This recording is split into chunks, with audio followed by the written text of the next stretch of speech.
تیسرے دن جو ہے ہم کو فجر پڑھ کے احرام باندھنا تھا، تو ہمارے حمودی صاحب سے ہم نے بات کی تھی، ہمارے فراز بھائی نے، تو انہوں نے کہا کہ آپ صبح میں 4 بجے فلاں گیٹ پہ آ جانا، میں نے وہاں گارڈ سے بات کی ہے، وہ آپ کے پورے گروپ کو ایک ساتھ آنے دینا۔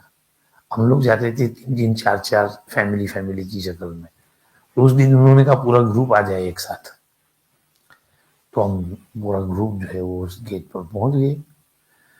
تو حمودی صاحب کو میں نے یہاں سے فون کیا کہ بھائی ہم نکل رہے ہیں، کہاں ہاں آن دا وے آئی میٹ یو دیر، وہاں پہنچے تو واز دیر۔ تو اب اس نے پوچھا کہ بھائی یہ پورا گروپ آ گیا ہے، کہاں سے آئے ہیں؟ تو ہمارے ایک ساتھی نے کہہ دیا اسکاٹ لینڈ۔ تو میں نے کہا کہ وہ حمودی صاحب نے آپ سے بات نہیں کی تھی؟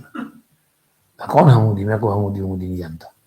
تو میں ذرا پیچھے سے رکھ گیا تو حمودی کو فون کیا، تو ان کا جواب آئے اتنے میں وہ اسکاٹی ان سے بات کرنے لگے، آگے 3 4 جو کھڑے تھے، تو کہنے لگے please let us now we have to put this احرام on and we have to pray and we have to go. اس نے کہا آلرائٹ گیو می 3 پاسپورٹس۔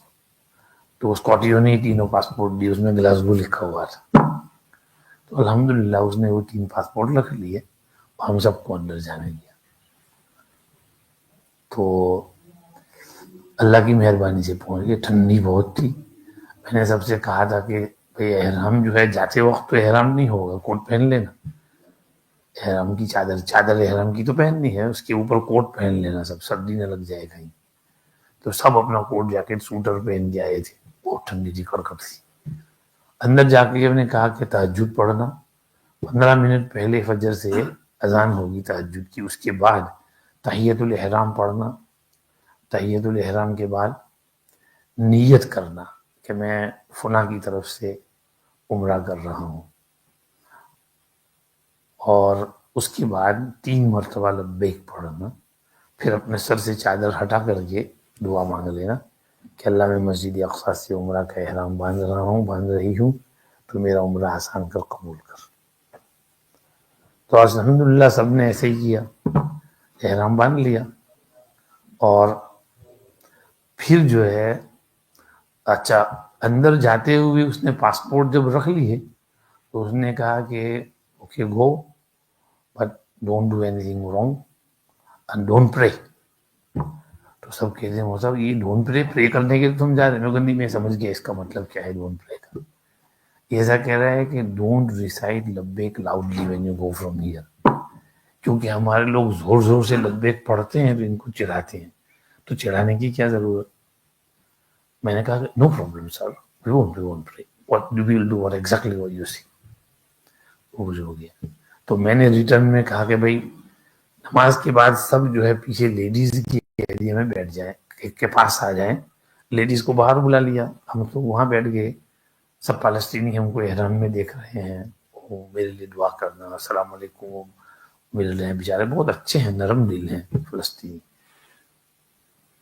تو میں نے وہاں پہ سب کو بٹھایا، سمجھایا، نیت واپس پکی کرا لی، لبیک پڑھائی، پھر تھوڑی سی دعا مانگ لی۔ پھر میں نے کہا دیکھو بھائی اس نے منع کیا ہے لبیک نہیں پڑھنا ہے، کوئی بھی یہاں سے جاتے ہوئے زور سے لبیک نہ پڑھے، اور وہاں سے اس کو جاتے ہوئے تھینک یو کر کے نکلے۔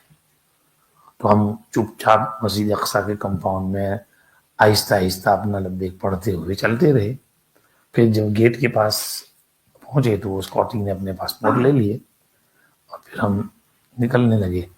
تو ہم نے اس کا تھینک یو ادا کیا، thank you very much, you are very nice, very kind, thank you, یہ کہہ کے پھر ہم نکل۔ پھر جب آگے چلے گئے گلی میں یوں مڑ گئے، میں نے کہا اب تو لبیک پڑھنے میں حرج نہیں ہے، تو ہلکی آواز سے پھر ہم نے سب نے مل کر کے لبیک پڑھتے پڑھتے ہاشمی ہوٹل پہنچ گئے الحمدللہ۔ پھر وہاں سے 8 بجے نکلے، بارڈر کراس کی، عمان پہنچے ایئرپورٹ، 5:45 کو فلائٹ تھی، 7:45 کو جدہ میں لینڈ ہوئے، 11 o'clock کو مکہ ہوٹل میں پہنچے، تھوڑا آرام کیا، اور فجر سے پہلے حرم شریف کے لیے نکلے۔ فجر ٹائم میں تو ہمارا طواف اور 2 چکر صحیح کے ہو گئے تھے، تو کل فجر میں ہم یہاں اقصی میں احرام باندھ رہے تھے، اور دوسرے دن فجر میں ہمارا عمرہ ختم۔ اور حدیث شریف میں ہے مسجد اقصی سے کوئی احرام باندھ کر یہ حرم شریف آئے یا حج یا عمرہ کرے تو وہ اپنے گناہوں سے اس طرح پاک ہو جاتا ہے جیسے اپنی ولادت کے دن تھا جب وہ اپنے ماں کے پیٹ سے نکلا۔ میں نے کہا یہ مسجد اقصیٰ سے احرام باندھنے کر کے وہاں جانے کی یہ فضیلت ہے، تو سب کو میں نے کہا کہ آپ کو مبارک ہو، بشارت ہو کہ یہ بشارت آپ کو حاصل ہو گئی کہ آپ نے مسجد اقصیٰ سے احرام باندھا اور عمرہ کیا۔ تو تھوڑا بہت اسٹرگل تو ہوتا ہے، تھوڑا بہت ہم کو سیکریفائس تو کرنا پڑتا ہے، لیکن اللہ پاک راستہ آسان کرتے ہیں۔